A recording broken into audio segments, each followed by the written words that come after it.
Welcome back, investors, to Ticker Time News. I'm Adam, and Dave & Buster's ticker symbol PLAY missed its earnings and revenue estimates for Q4. Dave & Buster's even posted negative comparable store sales growth, missing its forecast for, quote, slightly positive comparisons. Dave & Buster's is heavily reliant on a dine-in model.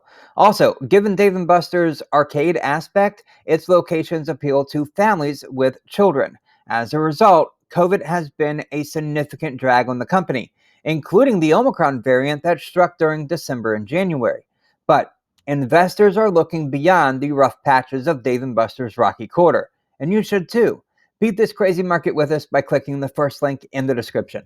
Now, the impact of Omicron, which peaked again during December and January, on the company's business was quite pronounced. Dave & Buster's noted that same-store sales fell 2.6% compared to 2019, excluding stores located in markets with vaccine mandates. Now, this is interesting. When you include all stores, comparisons fell 6.8%. So, vax mandates actually hurt Dave & Buster's business. Still, both metrics underperformed Dave & Buster's prior guidance that comparisons would be, quote, slightly positive. Now, the company had based its outlook on the first 5 weeks of Q4, which actually saw same-store sales growth of 3.5%. Now, walk-ins saw a gain of 2.1%, and that directly helped Dave & Buster's comparisons from showing even more weakness.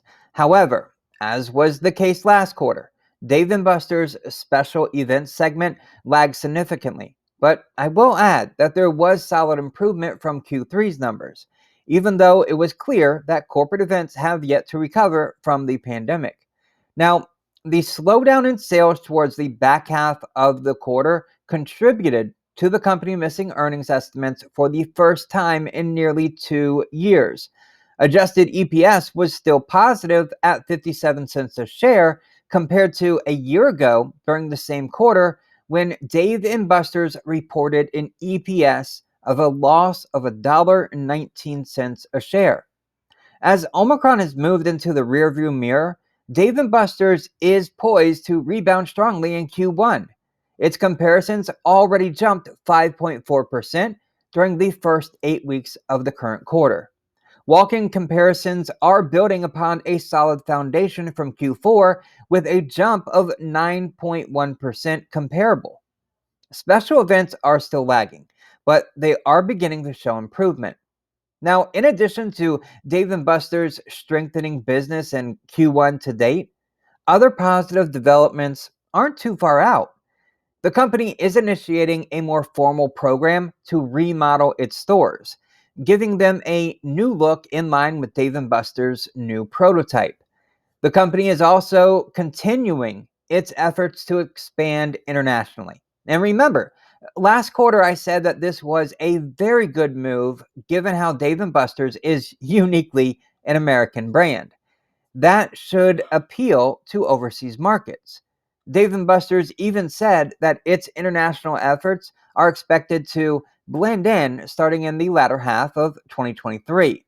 The bottom line, investors are setting their sights on a potentially strong rebound. As travel recovers, many e-commerce companies have noticed that consumers are shifting their spending habits towards services and experiences. And Dave & Buster's unique business model as a dining and entertainment destination positions it to benefit strongly from this shift in consumer tastes. So what do you think about Dave & Buster's going forward? Are they going to have a good first quarter? And what about their expansion overseas? Let me know in the comments below, as your comments help us all to better understand Dave & Buster's. Smash that like button, share this video, and beat the market with us by clicking the first link in the description. And if it's your first time watching, click subscribe. For Ticker Time News, I'm Adam. Thank you so very much for watching, and I'll see you in the next video.